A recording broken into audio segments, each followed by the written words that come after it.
मैं गीता पे हाथ रख के कसम खाती हूँ कि मैं जो भी कहूँगी, सच के सिवा कुछ नहीं कहूँगी।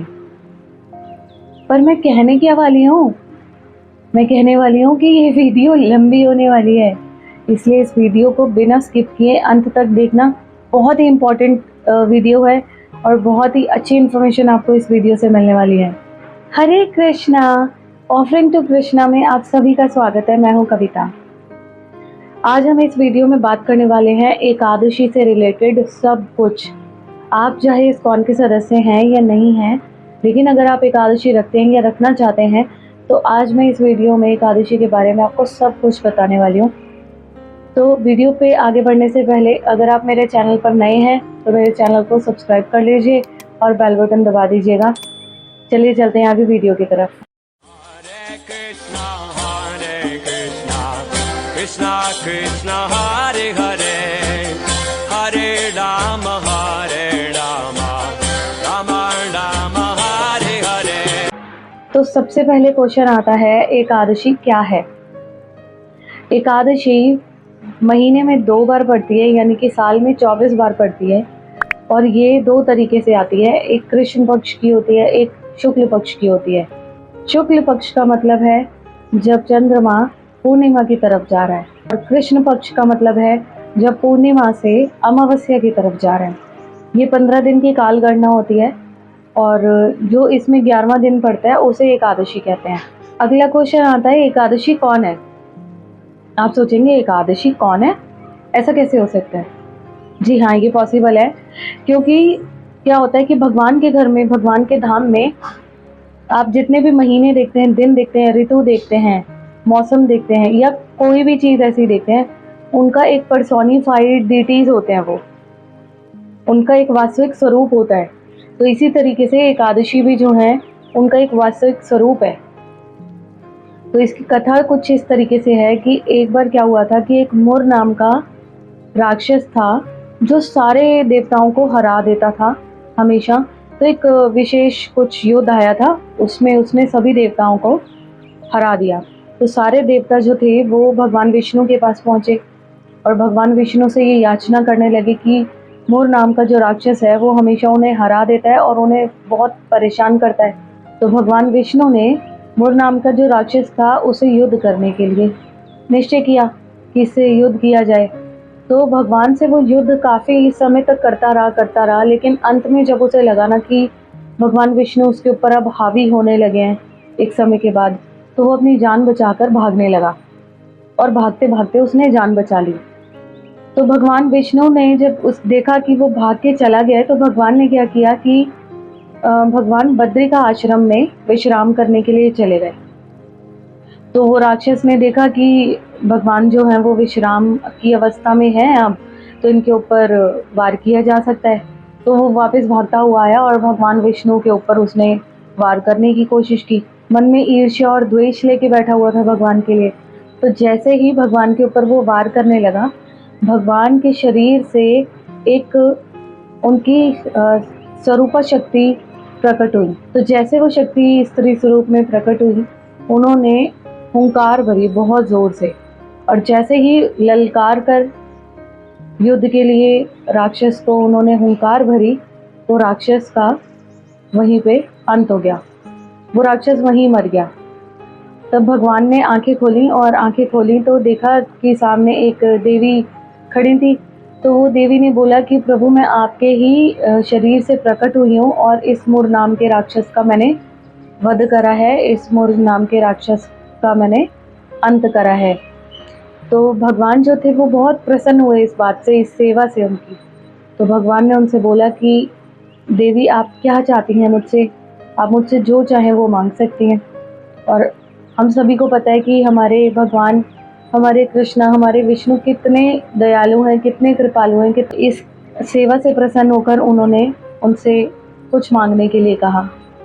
तो जो देवी थी उन्होंने बोला कि प्रभु, मैं ऐसा चाहती हूँ कि मैं सभी तीर्थों में वास करूँ और जो भी लोग तीर्थ स्थलों में दर्शन करने के लिए आए, मैं उनके सभी पापों को नष्ट कर दूं और आपकी भक्ति बढ़ाने में सहायक हूँ, ऐसा मुझे वरदान दीजिए।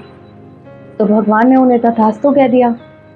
और तथास्तु कहा तो क्योंकि वो उस दिन 11वां दिन था, इसीलिए भगवान ने उनका नाम भी एकादशी रख दिया। जो भी व्यक्ति अब एकादशी पर अगर भगवान का नाम लेता है, कीर्तन करता है, शास्त्रों का अध्ययन करता है, तीर्थ स्थलों में जाकर दर्शन करता है, तो ऐसे व्यक्ति के जितने भी पाप होते हैं वो सभी कट जाते हैं, वो सभी नष्ट हो जाते हैं। पद्म पुराण में एक और ऐसी कथा आती है कि भगवान ने जब सृष्टि का निर्माण किया था तो पाप और पुण्यों का भी निर्माण किया था।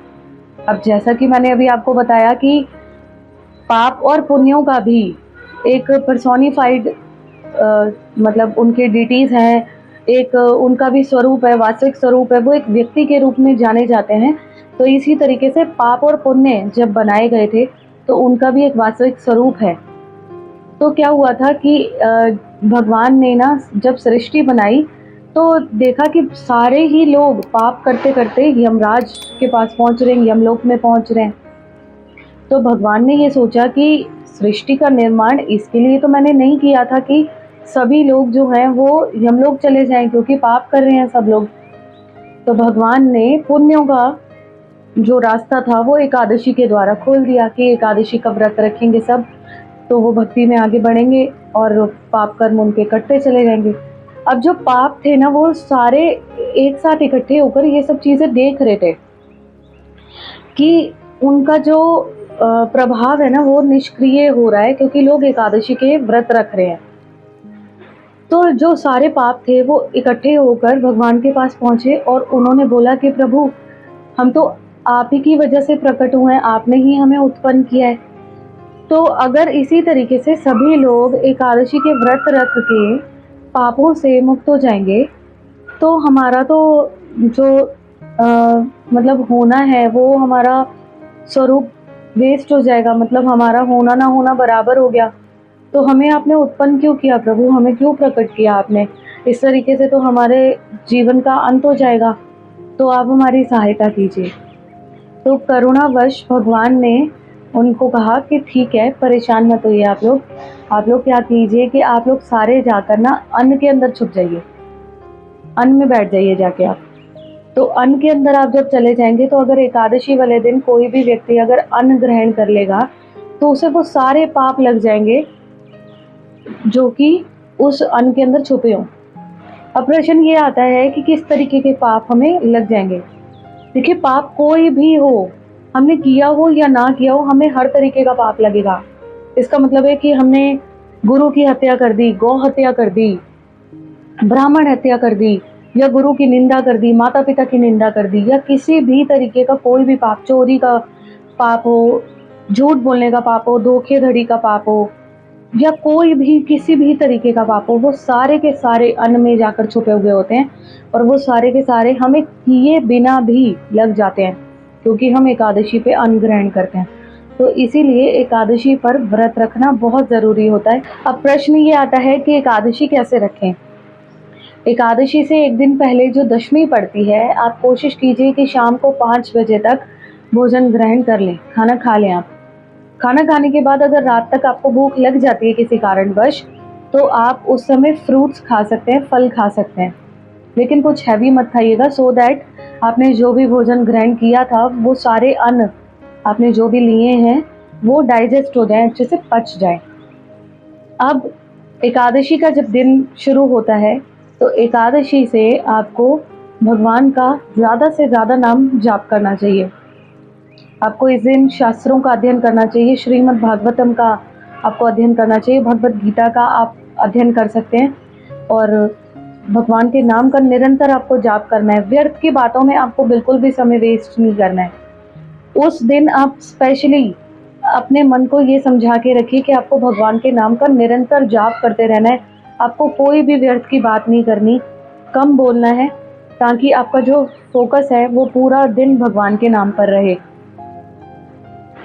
और साथ ही साथ हमें इस बात का ध्यान रखना चाहिए कि हमें किसी भी मेल मिलाप में उस दिन नहीं पड़ना चाहिए। मतलब अगर आपने प्लान किया हो कि आप किसी रिलेटिव के घर जा रहे हैं, या कोई रिलेटिव्स आपके घर आ रहे हैं, या आप कहीं घूमने फिरने जाना चाहते हैं, पार्लर जाना चाहते हैं, जिम जाना चाहते हैं, ये सब व्यर्थ के काम उस दिन मत कीजिए। क्योंकि इससे आपका ना पूरा टाइम वेस्ट होता है। आपको पूरा का पूरा दिन भगवान को समर्पित करना है, पूरा का पूरा दिन आपको भगवान के नाम जाप में लगाना है। और साथ ही साथ अगर आप जॉब करते हैं या बिजनेस करते हैं या स्कूल जाते हैं या कॉलेज जाते हैं, तो क्योंकि आपको घर से बाहर जाना पड़ेगा, तो आप इस बात का ज़रूर ध्यान रखिएगा कि सुबह ही आप अपनी साधना को कंप्लीट कर लें। आप इस बात का ध्यान रख सकते हैं कि आप 108 माला कर सकते हैं या फिर 34 माला कर सकते हैं, या जितनी भी आपकी इच्छा है या श्रद्धा है उस हिसाब से आप माला को इंक्रीज़ करने की कोशिश कीजिए। अगर आप 16 माला करते हैं तो 16 माला से आप जितनी ज़्यादा हो सकती हैं उतनी माला ज़्यादा कीजिए, क्योंकि ये दिन ही ऐसा है कि आपको भगवान के नज़दीक रहना, ज़्यादा से ज़्यादा आपको नाम जाप करना है। तो इस्कॉन के जो सदस्य हैं उन्हें ये बोला जाता है कि कम से कम आपको 25 माला तो इस दिन आप करनी ही है। तो इसीलिए आप लोग भी क्या करें कि कम से कम आप उतनी माला ज़रूर कीजिए जितनी आप रेगुलर करते हैं, उससे थोड़ी ज़्यादा हो, क्योंकि हमें भगवान का नाम लेना है, निरंतर लेना है। उस दिन हमें अपनी भक्ति को बहुत ज़्यादा बढ़ाना है, बहुत ज़्यादा स्ट्रॉन्ग करना है। नेक्स्ट क्वेश्चन आता है एकादशी पर क्या क्या खाएं हम या क्या ना खाएं। आप इस दिन आलू खा सकते हैं, कुट्टू के आटे का इस्तेमाल कर सकते हैं, सामक इस्तेमाल कर सकते हैं, घिया इस्तेमाल कर सकते हैं, और नमक में आप केवल और केवल सेंधा नमक इस्तेमाल करेंगे, रेगुलर नमक आप इस्तेमाल मत कीजिएगा। अब अपने घर में पहले से ही लाकर अलग से स्टोर करके रखिए, और जो नॉर्मल मिर्च होती हैं वो हमें यूज़ नहीं करनी है, आप काली मिर्च का इस्तेमाल कर सकते हैं। तो आप ये काली मिर्च और जो सेंधा नमक है इसको अलग से या तो स्टोर करके रख लीजिए, या फिर अगर एक ही नमकदानी के अंदर आप रखना चाहते हैं तो फिर आप कोशिश कीजिएगा कि एकादशी पर आप नया पैकेट खोल के इस्तेमाल करें, क्योंकि अगर उसमें ज़रा सा भी अन्न का कण चला गया, नमक चला गया नॉर्मल, या कुछ भी ऐसा चला गया, या अन्न का कुछ भी चला गया, तो उस दिन जो हमारी एकादशी है वो निष्फल हो जाएगी। तो इसीलिए या तो आप उसे बिल्कुल अलग स्टोर करके रखिए, किसी अलग बॉक्स के अंदर रखिए, और या फिर आप नया पैकेट हमेशा खोलिए और उसे फ्रेश इस्तेमाल कीजिए। आप इस दिन दूध से बनी चीज़ों का इस्तेमाल भी कर सकते हैं, पीनट का आप इस्तेमाल कर सकते हैं, मूंगफली का, पीनट के तेल का इस्तेमाल करना ज़्यादा बेहतर होता है इस दिन। वैसे तो रेकमेंड यही किया जाता है इन सब चीज़ों से बचने के लिए, क्योंकि पाप आपको लग रहे हैं ना, कि जो आपने पाप किए भी नहीं होंगे वो भी आपके अकाउंट में चले जाएंगे। तो ऐसी चीज़ों से अगर हमें बचना है तो रेकमेंड यही किया जाता है कि आप जल पर रहें या फलाहार पे रहें, क्योंकि अगर आप फल खाएंगे तो आपको अन्न में कहीं पे भी कोई गलती नहीं होगी, कहीं आप ऐसा कोई अन्न ना ग्रहण कर लें जो खाना नहीं था और आपको पता नहीं था और आपने वो खा लिया। तो इसलिए बेटर रहता है कि फल पर आप पूरा दिन निकालें या जल पर रहें, और कुछ भक्त तो बिना जल के भी पूरा दिन एकादशी का निकालते हैं। एकादशी वाले दिन अगर फलाहार पे नहीं रह सकते हैं, आपको लग रहा है कि प्रॉब्लम है, आप नहीं रहना मतलब पॉसिबल हो पाएगा आपके लिए, तो आप कर सकते हैं ये कि पूरा दिन आप जल और फल पर रहिए, और दिन में एक बार शाम के समय में कुट्टू का आटा और आलू की सब्जी, इन दोनों को बनाकर आप ग्राइंड कर सकते हैं, दही ले सकते हैं साथ में। अब प्रश्न आता है कि एकादशी कौन रख सकता है और कौन नहीं रख सकता। एकादशी हर व्यक्ति को रखनी चाहिए, चाहे आपको कोई भी रोग हो, कोई भी परेशानी हो, कोई भी दिक्कत हो, एकादशी आपको ज़रूर रखनी चाहिए, क्योंकि एक सिंपल सी चीज़ है। जब आपको ये बता दिया गया कि आप अन्न ग्रहण नहीं कर सकते क्योंकि पाप आपको सभी प्रकार के लग जाएंगे, चाहे आपने किए हों चाहे नहीं किए हों, तो जब आपको इस तरीके का इन्फॉर्मेशन मिल गया या वार्निंग मिल गई, तो आप अन्न कैसे ग्रहण कर सकते हैं। तो अन्न तो सभी को ही उस दिन त्याग देना चाहिए, उस दिन नहीं ग्रहण करना चाहिए। आपके घर में अगर छोटे बच्चे हैं जो आपको लगता है कि हमें उन्हें एकादशी का व्रत रखवाना है, तो आप बचपन से बच्चों को ही पहले से ही प्रैक्टिस करवाइए कि वो एकादशी के व्रत का पालन करना शुरू करें, ताकि छोटे रहते ही उनको हमारे धर्म के बारे में, हमारे शास्त्रों के बारे में ज्ञान होना शुरू हो जाए। और अगर कई बार ऐसा भी देखा जाता है कि बच्चे छोटे जो होते हैं वो हठी होते हैं, ज़िद्दी होते हैं, वो नहीं रखते हैं व्रत, वो खाना चाहते हैं चीज़, तो ऐसे में 8 साल तक के बच्चों को आप खिला सकते हैं। अब कई बार ये भी प्रश्न आता है कि एकादशी पर चाय या कॉफ़ी पी सकते हैं, कि भाई सर में बहुत दर्द होता है कि रहा नहीं जाता है चाय के बिना, तो क्या चाय पी जा सकती है उस दिन। आप एक बात समझिए कि जब आप भोजन ग्रहण नहीं कर रहे हैं, जब आपको रेकमेंड नहीं किया जा रहा भोजन, तो क्या आपको नशा करने के लिए बोला जाएगा? अब आप सोचेंगे नशा किस बात का? देखिए, जो चाय होती है ना, उसमें नेचुरली निकोटीन होता है। तो निकोटीन जो है वो नशा होता है, और कॉफ़ी के अंदर कैफ़ीन होता है। तो ये जो दोनों ही चाय और कॉफ़ी हैं, ये दोनों ही नशीले पदार्थ में आते हैं। तो हमें कण भर भी इस तरीके का कोई भी पदार्थ ग्रहण नहीं करना चाहिए उस दिन। जब आपको भोजन ग्रहण करने को नहीं बोला जा रहा है, तो आप नशा कैसे कर सकते हैं उस दिन? इवन आपके जनरल डेज़ में भी आप चाय और कॉफ़ी बिल्कुल भी नहीं पी सकते हैं, ये अलाउड नहीं होता है। इस्कॉन के जो सदस्य हैं, उनको सबको ही मना किया जाता है कि कंठी अगर वो धारण कर रहे हैं, तो कंठी धारण करने से पहले वो इस बात का प्रयास करें कि वो चाय, कॉफ़ी या इस तरीके की कोई भी चीज़ें ग्रहण ना करें, और जब वो प्रैक्टिस में आ जाएँ तभी वो तुलसी माला या कंठी माला को धारण करें। तो इसीलिए आप प्रयास पहले से ही कीजिए कि आप उस दिन चाय और कॉफ़ी ना पिएँ, क्योंकि ये बिल्कुल भी रिकमेंडेड नहीं है। और कंठी माला को धारण करने के लिए मैंने पहले एक वीडियो बना भी रखी है, तो अगर आप कंठी माला से रिलेटेड कोई जानकारी चाहते हैं, तो आई बटन आपको दिखाई दे जाएगा, आप वहाँ पर जाकर उस वीडियो को देख सकते हैं। अब बात आती है कि एकादशी का उद्यापन कैसे करें। एकादशी का उद्यापन आपको अगले दिन द्वादशी को, यानी कि सुबह 5:30 बजे से 10 बजे के बीच में, जो भी टाइमिंग होता है वो इस्कॉन के आपको वेबसाइट्स पे मिल जाएगा। इस्कॉन के सेंटर्स पे मेंशन्ड होता है कि एकादशी का पारण करने का जो समय है वो क्या है। उस समय के अनुसार ही आप व्रत को खोलें, और व्रत को खोलने के लिए आपको क्या करना है कि भगवान को आप कोई भी खाने की वस्तु जब भोग लगाएंगे तो वो ही आप ग्रहण करेंगे। या फिर सरल सा एक उपाय ये रहता है कि आप भगवान को जल अर्पण करें जिसमें तुलसी दल हो, और वो उनको अर्पण करके उनको भोग लगाकर वो आप ग्रहण कर लें। और ग्रहण करने से पहले आप भगवान को हाथ जोड़ के नमस्कार करें और उनसे बोलें कि भगवान, मैंने आपका एकादशी का व्रत रखा था, मुझे कृपया करके अपनी कृपा प्रदान करें, अपना स्नेह प्रदान करें, ताकि मैं ज़्यादा से ज़्यादा भक्ति कर पाऊँ, आपके नाम का जाप कर पाऊँ, तो मुझे आशीर्वाद दें। और ऐसा कहकर आप वो जल को ग्रहण कर सकते हैं। जो भी भोजन आप भोग लगाएंगे भगवान को, वो आप ग्रहण कर सकते हैं। एक प्रश्न और आता है कि कई बार ये बोला जाता है कि एकादशी जो है अलग अलग दिन पड़ती है। जो इस्कॉन में डेट बताई जाती है वो अलग डेट होती है, और जो नज़दीक के मंदिर होते हैं उनमें वो डेट अलग पड़ती है। या जो कैलेंडर्स आप अपने घर में पंचांग के देखते हैं उसमें अलग डेट होती है, और इस्कॉन की जो रिकमेंडेड डेट होती है वो अलग होती है। इसमें दो तरीके की एकादशी आती है। एक तो होती है संपूर्ण एकादशी, और दूसरी होती है विधा एकादशी। जो संपूर्ण एकादशी होती है उसका मतलब होता है कि उसमें किसी भी अन्य दिन का मिश्रण नहीं होता है। मतलब काल गणना के अनुसार जो दशमी पड़ती है या फिर द्वादशी पड़ती है वो उसमें नहीं आती है, तो वो संपूर्ण एकादशी होती है, जो कि हम सबको ही रखनी चाहिए। वो विधा एकादशी के अंदर दो तरीके की एकादशी आती हैं। एक होती है पूर्व विधा एकादशी और दूसरी होती है पर विधा एकादशी। पूर्व विधा एकादशी वो होती है जब आपकी एकादशी शुरू होने वाली हो, तो उससे पहले 1 घंटा 36 मिनट पहले अगर उसमें दशमी का अंश मात्र भी होगा तो वो पूर्व विधा एकादशी होती है। और ऐसी एकादशी नहीं रखी जाती है, क्योंकि ऐसी एकादशी के लिए पद्म पुराण में मेंशन्ड है दैत्य नाम पुष्टिवर्धनम। इसका मतलब ये है कि जो दैत्यों की, मतलब असुरी शक्तियों को बढ़ाती है, वो होती है पूर्व विधा एकादशी। अब आती है पर विधा एकादशी।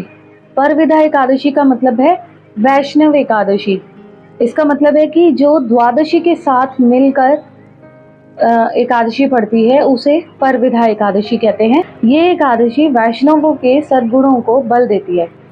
मतलब आप इतने सक्षम हो पाते हैं, इतने ज़्यादा स्ट्रांग हो पाते हैं भक्ति में, कि आप धीरे धीरे धीरे धीरे करके भगवान के नज़दीक जाने लगते हैं।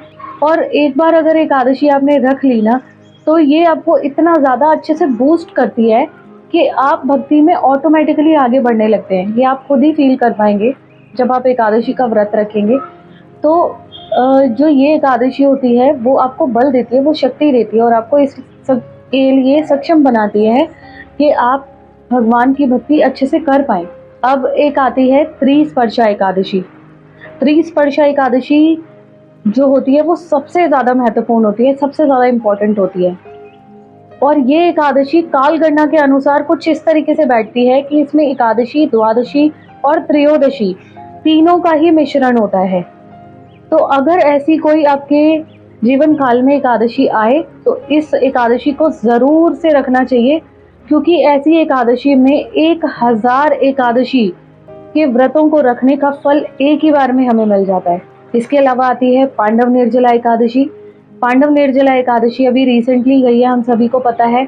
और पांडव निर्जला एकादशी से रिलेटेड आपको कोई भी अगर जानकारी चाहिए तो मैंने उसके लिए पर्टिकुलर एक वीडियो बनाई है, वो आपको आई बटन में ऊपर दिखाई दे जाएगी। अगर आपने अभी तक वो वीडियो नहीं देखी है तो जाकर देख लीजिए। तो बस इतना ही था आज की इस वीडियो में। कैसी लगी आपको मेरी ये वीडियो मुझे कमेंट करके ज़रूर बताइएगा, और इस वीडियो को ज़्यादा से ज़्यादा शेयर कीजिए ताकि जो लोग एकादशी के व्रत का पालन करना चाहते हैं वो मेरी इस वीडियो के माध्यम से एकादशी के व्रत रखना शुरू करें और भगवान की भक्ति में अग्रसर हों।